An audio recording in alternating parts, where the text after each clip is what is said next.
जय श्री कृष्णा। राधे राधे। आप सभी श्रोताओं का दिन शुभ और मंगलमय हो। आज कार्तिक मास की अष्टमी तिथि है और दिन है बृहस्पतिवार।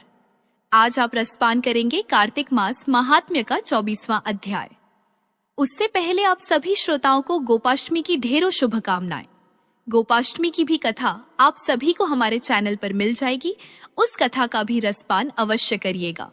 तो आइए प्रत्येक दिन की तरह आज के अध्याय का भी शुभारंभ भगवान श्री कृष्ण की सच्ची कथा के साथ करते हैं।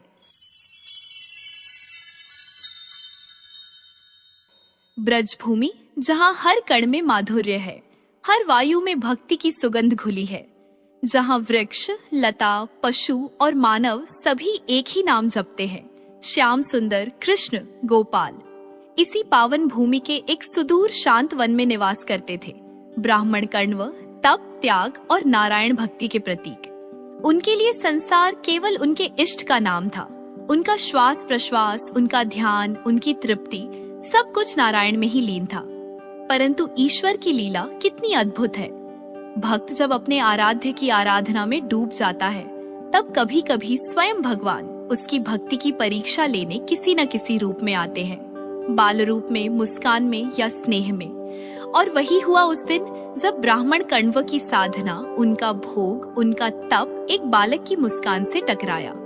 वह बालक कोई साधारण नहीं था, वही नारायण थे, अर्थात गोकुल के कान्हा, जिन्हें कण्व अपने हृदय में खोजते रहे। वह स्वयं उनके द्वार पर खेलते हुए आए। जहाँ एक ओर भक्ति की सरलता थी, वहीं दूसरी ओर प्रेम का गूढ़ रहस्य। यह कथा केवल ब्राह्मण और बालक की नहीं, यह भक्ति और भगवान के मिलन की कथा है। यह दर्शाती है कि जब भाव शुद्ध हो, जब हृदय निर्मल हो, तब सगुण और निर्गुण का भेद मिट जाता है। नारायण स्वयं प्रेम के पाश में बंध जाते हैं, अपने भक्त के हाथों से बनी एक कटोरी खीर के लिए। आप सभी कथा का रसपान करें, उससे पहले आप सभी से विनम्र निवेदन है कि वीडियो को लाइक और कमेंट बॉक्स में जय श्री कृष्ण या ओम नमो भगवते वासुदेवाय नमः लिखकर भगवान के चरणों में अपनी हाजिरी अवश्य लगाएं। मधुवन के निर्जन सघन वन में ब्राह्मण कण्व अपने आश्रम में सदैव नारायण की तपस्या में लीन रहते थे। आश्रम के समीप वन क्षेत्र से जो कुछ भी कंदमूल फल उन्हें प्राप्त होता, वह अपने इष्ट नारायण को अर्पित कर देते और उसी को प्रसाद रूप से ग्रहण कर तृप्त हो जाते। आश्रम के निकट ही कल कल कर बहता हुआ झरना होने से उन्हें जल के लिए भी कहीं नहीं जाना पड़ता था। इस प्रकार उस एकांत वन में उनकी नारायण भक्ति अबाध्य रूप से चल रही थी। बाह्य जगत से बेखबर, एकांत सेवी होकर वे केवल अपने नारायण के ध्यान में ही मस्त रहते थे। भक्त अपने इष्ट की भक्ति ईश्वर के रूप में करता है। वह इष्ट ही उसकी दृष्टि में सर्वस्व है, सर्वोपरि है। इससे पहले ब्राह्मण कण्व कभी कभी ब्रजराज नंद और ब्रजरानी यशोदा के घर चले जाया करते थे। ब्राह्मण कण्व यशोदा जी के मायके से संबंधित थे, अतः उनकी बाल्यकाल से ही ब्राह्मण कण्व में बड़ी श्रद्धा थी। ब्राह्मण कण्व का जीवन निर्वाह भी ब्रजरानी यशोदा द्वारा दिए गए दान से आराम से हो जाता था। किंतु कई बरस से ब्राह्मण देव अपने भजन में ऐसे रमे कि वे नंद दंपत्ति के घर जा न सके। इसलिए नंद यशोदा को पुत्र होने की बात भी उन्हें पता नहीं थी। एक बार द्वादशी के दिन प्रातःकाल वे पूजा के लिए कंदमूल, पुष्प, फल आदि को एकत्र करते करते गोकुल में कालिंदी अर्थात यमुना जी के तट पर आ पहुँचे। वहाँ पर कुछ गोपियां आपस में भगवान श्री कृष्ण की रूप माधुरी व बाल लीलाओं की चर्चा कर रही थीं। गोकुल में जब से गोकुल चंद्रमा अर्थात श्री कृष्ण प्रकट हुए हैं, गोपियों के पास उनकी चर्चा के अलावा कोई काम ही नहीं था। सुबह से ही वे नंद महल के द्वार पर खड़ी रहकर श्री कृष्ण की बाल चेष्टाओं को निहारा करती थीं। श्री कृष्ण के प्रेम माधुर्य में वे ऐसी रमीन थीं कि स्वयं ही परम प्रेम स्वरूपा हो गई थीं। प्रेम स्वरूप श्री कृष्ण की चर्चा ही उन्हें प्रिय लगती थी। ब्राह्मण कण्व जब वहां पहुंचे तो एक गोपी दूसरी गोपी से कह रही थी, जब मैं नंदरानी के यहाँ मथानी मांगने गई तो वहाँ नंद जी के आंगन में एक अद्भुत दृश्य देखा और उसे देखकर मैं अपने आप को ही भूल गई। उस शोभा का विस्तार मैं कहाँ तक करूं, उसे तो देखते ही बुद्धि कुंठित हो जाती है। मेरे मन का भी पता नहीं कि वह श्याम सुंदर के किस अंग में लीन हो गया है। उसे मैं ढूंढकर हार गई पर पा न सकी हूँ। गोपियों के मुख से निकली कन्हैया की उस रूप माधुरी ने सीधे कण्व के हृदय में प्रवेश किया और वे अपने आप को रोक न सके और गोपियों से जाकर पूछने लगे, हे गोप सुंदरियों, तुम लोग किसके पुत्र की बात कर रही हो? गोपियों ने कहा, पुत्र भयोरी नंद महर के बड़ी बैस बड़ भाग। गोपियों ने कन्हैया के जन्म से लेकर अब तक की समस्त सरस लीलाओं को ब्राह्मण कण्व को सुना दिया। गोपियों के मुख से श्री कृष्ण की रूप माधुरी व लीलाओं को सुनकर ब्राह्मण कण्व समाधिस्थ से हो गए। वे अब और सब कुछ भूल गए और उनके नेत्रों में केवल गोपियों द्वारा सुनाई गई कन्हैया की छवि ही नाच रही थी। अब उनकी दृष्टि बदल गई। गोकुल के वृक्ष उन्हें कल्प वृक्ष और गोकुल की भूमि चिंतामणि लग रही थी। गोकुल के स्त्री पुरुष आदि सब कुछ उन्हें सच्चिदानंदमय लग रहा था। गोकुल के चिदानंदमय आकाश को निहारते हुए धीरे धीरे चलते हुए वे नंद महल में प्रवेश कर गए। अपने चिरपरिचित प्रिय ब्राह्मण को आया देखकर नंद दंपत्ति के आनंद की सीमा न रही। दोनों ने ब्राह्मण कण्व के चरणों में प्रणाम कर अर्घ्य आदि समर्पित कर बैठने के लिए सुंदर आसन प्रदान किया। ब्राह्मण कण्व ने नंद बाबा से कहा, नंदराय जी, सुना है कि तुम्हें पुत्र हुआ है। सुनते ही तुम्हारे पुत्र को देखने और आशीर्वाद देने आया हूँ। कण्व की यह बात सुनकर नंद यशोदा जी की आंखों में आनंदाश्रु आ गए और उन्होंने अपने प्यारे बाल श्री कृष्ण को ब्राह्मण के चरणों में डाल दिया। श्री कृष्ण की अंग कांति श्याम रत्न के समान होने के कारण यशोदा जी उनको कान्हा कहकर बुलाती थी। श्री कृष्ण की भोली सूरत को देखकर ब्राह्मण कण्व को ऐसा लगा मानो उनकी ध्येय मूर्ति ही आज साकार होकर उनके सामने खड़ी है। कण्व का अंग प्रत्यंग नाच उठा। श्री कृष्ण के रूप सौंदर्य व बाल सुलभ भाव भंगिमाओं ने जिसके मन को पकड़ न लिया हो, जिसके चित्त को रिझाया न हो, रमाया न हो, ऐसा कौन अभागा व्यक्ति होगा। व्रजरानी यशोदा ने ब्राह्मण कण्व से कहा, हे ब्राह्मण देव, इतने दिनों बाद आप पधारे हैं और इतनी देर भी हो गई है। द्वादशी का पारण आज यहीं करें। आज तो मैं आपको पारण किए बिना कदापि नहीं जाने दूंगी। ब्राह्मण कण्व ने कहा, मैं तो स्वयं पाकी हूँ, अर्थात अपने ही हाथ से बना भोजन ग्रहण करता हूँ। यशोदा जी ने कहा, हे ब्राह्मण देव, शास्त्रों में कहा गया है कि जो मनुष्य अतिथि व ब्राह्मण की पूजा करता है उसके द्वारा भगवान की पूजा हो जाती है। थका हुआ अतिथि जब घर पर आता है तब उसके पीछे पीछे समस्त देवता, पितर और अग्नि भी पदार्पण करते हैं। उसकी पूजा होने पर सबकी पूजा हो जाती है। उसके निराश लौटने पर वे देवता आदि भी निराश लौट जाते हैं। अतः आज मैं आपको अपने घर से भूखा नहीं जाने दूंगी। आपके ठाकुर जी को जो प्रिय है वही बताइए। यशोदा जी का आग्रह ब्राह्मण कण्व ने स्वीकार कर लिया और उन्होंने नंदरानी से कहा, आज मैं अपने इष्ट नारायण के लिए खीर बनाता हूँ। यशोदा जी तुरंत स्नान आदि करके ब्राह्मण के लिए रसोई की व्यवस्था करने लगी। उन्होंने गौशाला के एक भाग को गोबर से लिपवाया, चूल्हे का निर्माण किया, फिर चूल्हे को गोबर से लीपकर उसका संस्कार किया। स्वयं स्वर्ण कलशी में यमुना जल भरकर लाई। एक नवीन पात्र में पद्मगंधा गाय का दूध दुहाकर रख दिया। स्वर्ण पात्रों में चावल, घी, मिश्री, शर्करा, इलायची, केसर, मेवा, करछी, सूखी लकड़ियां आदि रसोई बनाने का सारा सामान अपने हाथ से एकत्र कर ब्राह्मण से भोजन बनाने की प्रार्थना करने लगी। जितनी देर व्रजरानी रसोई की व्यवस्था कर रही थी, उतनी देर वे ब्राह्मण निर्निमेष नेत्रों से श्री कृष्ण के सौंदर्य व उनकी बाल भंगिमा का पान करते रहे। जब वे रसोई बनाने के लिए रंधनशाला में आए तो उन्हें चारों ओर चूल्हे में, स्वर्ण कलशी में, स्वर्ण थालों में, दूध के कटोरे में, यहाँ तक कि गौशाला की दीवारों, द्वार, झरों को सभी जगह पर श्री कृष्ण ही दिखाई दे रहे थे। उनके हृदय में एक अजीब सा झंझावत चल रहा था। वे सोचने लगे, मेरी ऐसी दशा क्यों हो गई है। कुछ समय तक वे जड़वत बैठे रहे, पर उसी समय मानो उनके हृदय की इष्ट मूर्ति ने कहा, कण्व, भोग अर्पण नहीं करोगे? बहुत देर हो गई है, मुझे बहुत भूख लगी है। स्वप्न से जागे हुए से कण्व ने तुरंत सुस्वादु खीर बनाई और स्वर्ण थाल में ठंडी कर उस पर तुलसी मंजरी रख दी। इष्ट देव को भोग अर्पित कर नेत्र मूंद कर प्रार्थना करने लगे, हे वैकुंठाधिपते, हे लक्ष्मीपते, मैंने बहुत प्रेम व पवित्रता से यह खीर बनाई है, इसे ग्रहण करिए। ब्राह्मण के शब्द श्री कृष्ण के कानों में पड़े। उन्होंने सोचा, यह तो मुझे ही बुलाते हैं। लक्ष्मी का पति और वैकुंठाधिपति तो मैं ही हूँ। हमें कोई प्रेम से बुलाता है और हम नहीं जाते तो यह अच्छा नहीं है। श्री कृष्ण दौड़ते हुए आते हैं और प्रेम से धीरे धीरे खीर पाने लगते हैं। उधर ब्राह्मण कण्व नेत्र मूंद कर ओम नमो नारायण का जप करते हुए ऐसी भावना कर रहे हैं कि प्रभु प्रेम से खीर खा रहे हैं। भक्ति मार्ग में भावना मुख्य है, भावना से भक्ति बढ़ती है। भगवान तो भाव के भूखे हैं, उन्हें ऊपर का ढोंग नहीं सुहाता। जैसा भाव होता है फल भी वैसा ही मिलता है। समर्थ गुरु रामदास जी कहते हैं, वे अंतर्यामी प्राणी मात्र के हृदय के भावों को जानते हैं। जिस भाव का प्रतिबिंब हृदय में है, भगवान भी वैसे ही बन जाते हैं, क्योंकि वे तो जैसे को तैसे हैं।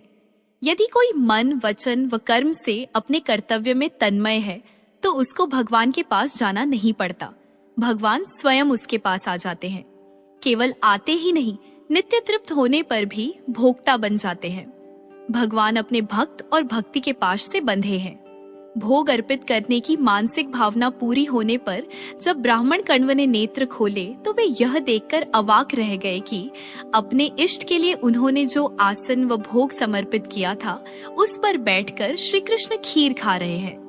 ब्राह्मण कण्व के देखते ही श्री कृष्ण आसन से उठकर भयभीत मुद्रा में गौशाला की दीवार से सटकर खड़े हो गए। श्री कृष्ण के आसन से उठते ही कण्व का भाव ही बदल गया।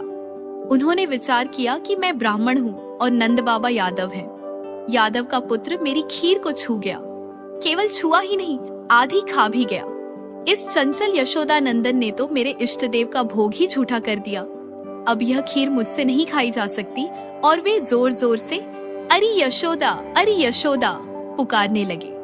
नंदरानी पुत्र के जन्मोत्सव के उपलक्ष्य में ब्राह्मण कण्व को दान में देने के लिए वस्तुएं एकत्र कर रही थीं।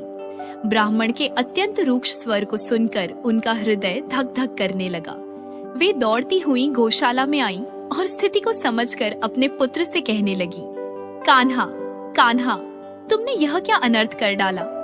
पर श्री कृष्ण तो ऐसी भोली सूरत बनाकर माता व कण्व को देखने लगे जैसे कुछ हुआ ही न हो। यशोदा जी को यह अच्छा न लगा। उन्होंने कन्हैया से कहा, मैंने तो बड़ी उमंग से ब्राह्मण को भोजन का निमंत्रण दिया और श्याम तू उन्हें चिढ़ाता है। वे अपने ठाकुर जी को भोग लगाते हैं, तब तू यूं ही उठकर दौड़ पड़ता है। तुम यहाँ क्यों आए? कन्हैया ने उत्तर दिया, मैया तू मुझे क्यों दोष दे रही है? वह ब्राह्मण स्वयं बड़े विधान से मेरा ध्यान करता है। नेत्र बंद करके हाथ जोड़कर बार बार नाम लेकर मुझे बुलाता है। अरे मैया अब तू ही बता, जो भक्त मेरे मन को भा जाता है उससे दूर मैं कैसे रह सकता हूँ? श्री कृष्ण की बातें सुनकर ब्राह्मण कण्व ने कहा, मैं तो अपने इष्ट देव नारायण को बुला रहा था। कन्हैया ने कहा, मैया मैं ही इनका ठाकुर हूँ और मैं ही नारायण हूँ। यशोदा माता ने अपने कानों पर हाथ रखते हुए कहा, यह लड़का कुछ भी बोलता रहता है। तुम्हें पता है नारायण के 4 हाथ होते हैं। अरे तुम नारायण कैसे हो सकते हो? तुम तो मेरे पुत्र हो। 4 हाथों वाले नारायण को मैं पूजती हूँ, पर मुझे तो मेरा कन्हैया ही अधिक प्रिय लगता है। कितना सुंदर है मेरा कान्हा। और ऐसा कहकर अति ममता से माता ने कन्हैया को गोद में उठा लिया। माता को दुखी देखकर ब्राह्मण कण्व को लगा कि कन्ही व्रजरानी इस छोटी सी बात के लिए बालक को दंड न दे दे।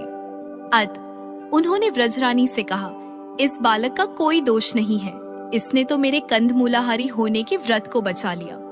प्रभु ने इस बालक के द्वारा मेरी रक्षा कर दी। मैं बिल्कुल भी रुष्ट नहीं हूँ। मैं इसे चिरंजीवी होने का आशीर्वाद देता हूँ। तुम्हारे पुत्र का मंगल ही मंगल होगा। बहुत देर हो रही है, अब मैं चलता हूँ। व्रजरानी रो पड़ी।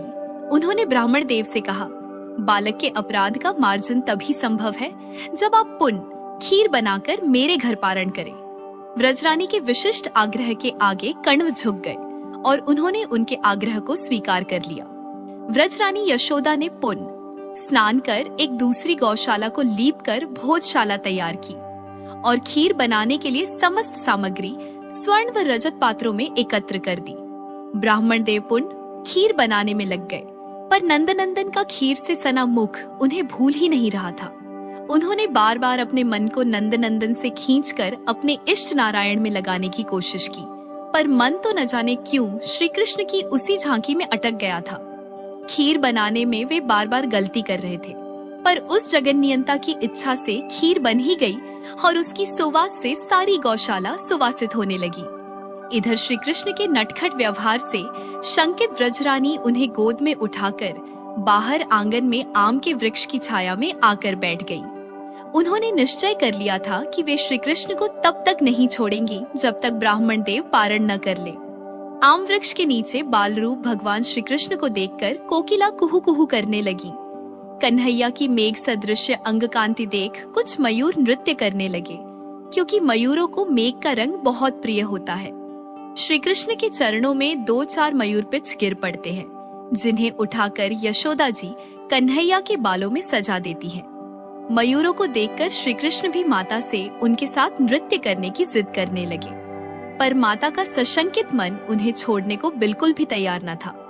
इधर ब्राह्मण देव ने पुण्य खीर तैयार कर ली और वे खीर को थाली में डालकर तालवृंद के पंख से बयार देकर ठंडा करने लगे।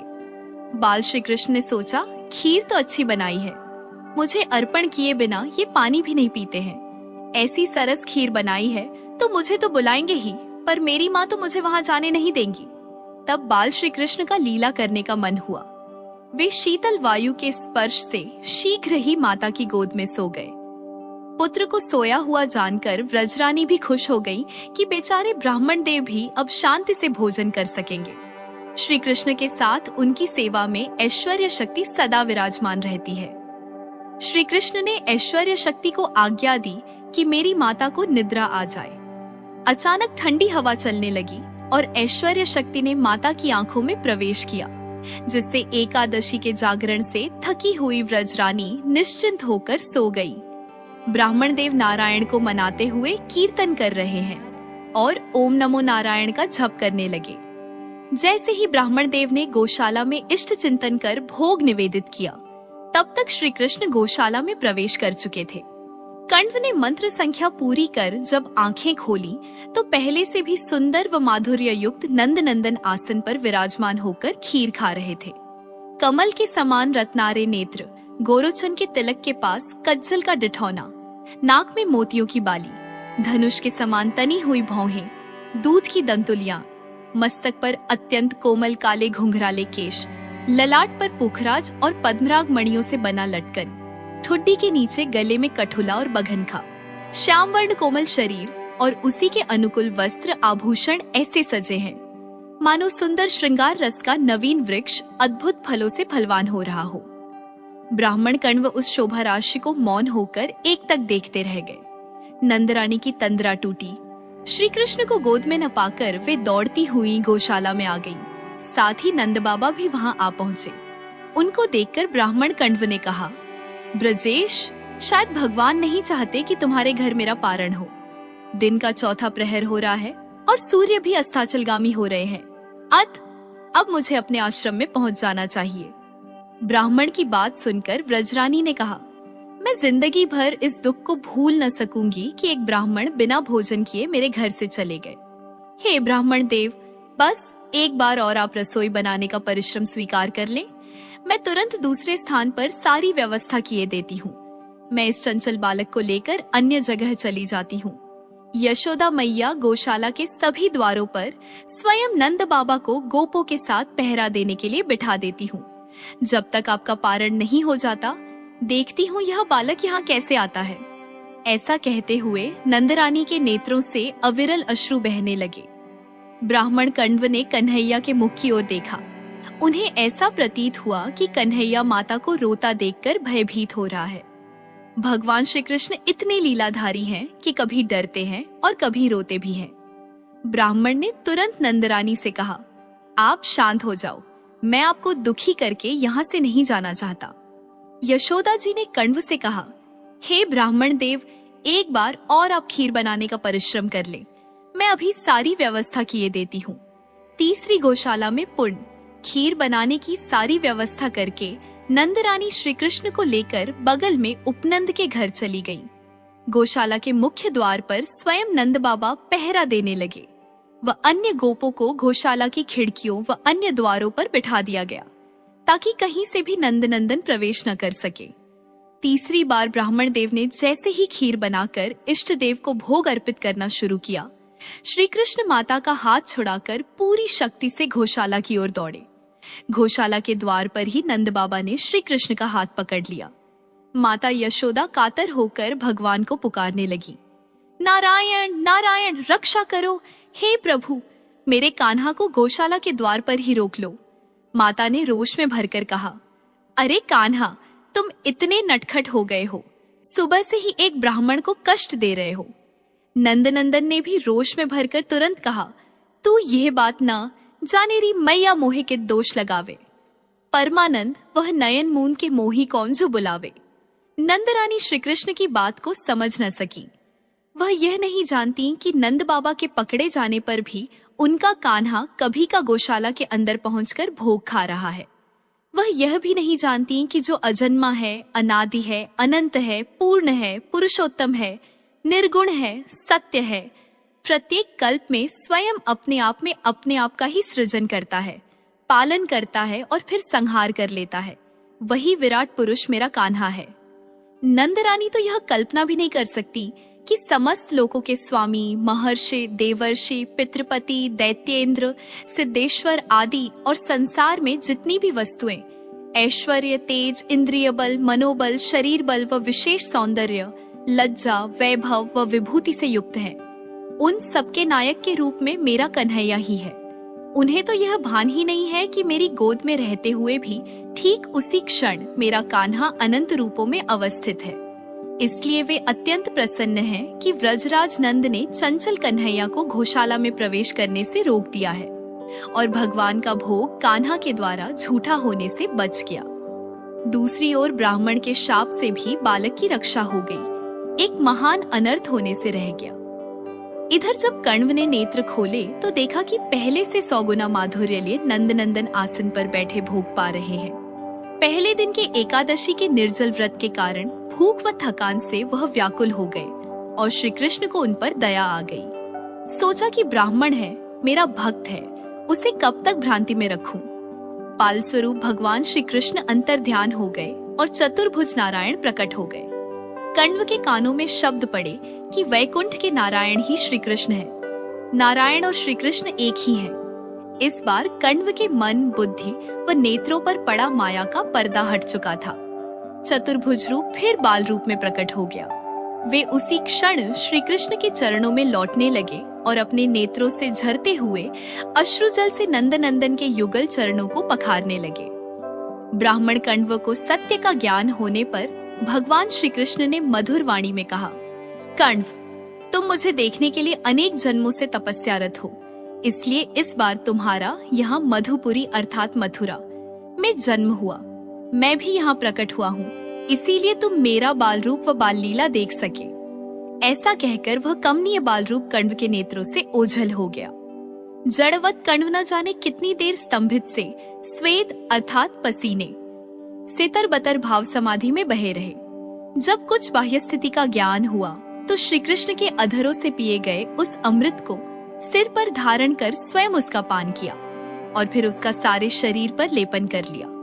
प्रेमावेश में ही बुदबुदाते हुए गौशाला का द्वार खोलकर बाहर आए। नंद बाबा ने देखा कि ब्राह्मण के अंग अंग से आनंद झर रहा है और वे दिव्योन्माद की दशा में हैं। तो वे इतना तो समझ गए कि प्रसाद अर्पण करते समय उन्हें प्रेमावेश हो गया है। उन्होंने कण्व से पूछा, हे ब्राह्मण देव, आपका पारण हो गया? कण्व ने गदगद वाणी में कहा, हाँ, व्रजराज हो गया, मैं तो अनंत काल के लिए तृप्त हो गया। ब्राह्मण कण्व की प्रेमोन्मत्तता और बढ़ती जाती है और वे नंद बाबा के आंगन में लौट लौट कर गाने लगे, सफल जन प्रभु आजू भयो, धनी गोकुल धनी नंद जसोदा, जाके हरि अवतार लयो, प्रगट भयो अब पुण्य सुकृत फल, दीन बंधु मोहिन दरस दयो, बारंबार नंद के आंगन लोटत द्विज आनंदमयो, मैं अपराध कियो बिनु जाने, को जाने की ही भेज जयो, सूरदास प्रभु भक्त हेत बस, जसुमति गृह आनंद लयो। अर्थात सूरदास जी कहते हैं, ब्राह्मण की समझ में बात आ गई। वह बोला, प्रभु, मेरा जीवन आज सफल हो गया। यह गोकुल धन्य है, श्री नंद जी और यशोदा जी धन्य हैं, जिनके यहाँ साक्षात श्रीहरि ने अवतार लिया और जो उनकी गोद में खेल रहे हैं। मेरे समस्त पुण्यों एवं उत्तम कर्मों का फल आज प्रकट हुआ, जो दीन बंधु प्रभु ने मुझे दर्शन दिया। इस प्रकार कहता हुआ ब्राह्मण आनंद मग्न होकर बार बार श्री नंद जी के आंगन में लौट रहा है और ब्राह्मण श्याम सुंदर से प्रार्थना करता है, प्रभु बिना जाने अज्ञानवश मैंने अपराध किया, आपका अपमान किया, मुझे क्षमा करें। पता नहीं मेरे किस साधन से आप मुझ पर प्रसन्न हुए। मेरे प्रभु ने भक्त के प्रेमवश श्री यशोदा जी के घर में यह आनंद क्रीड़ा की है। ब्राह्मण कर्ण व गदगद कंठ से बोले, हे कृपालु, मुझ पर कृपा कीजिए और मेरा पालन कीजिए, जिससे इस संसार सागर रूपी जंजाल में पड़ा मैं इसके पार हो जाऊं। किसी के आधार ब्रह्मा जी हैं और किसी के शंकर जी, किंतु प्रभु मेरे आधार तो केवल एक आप ही हैं।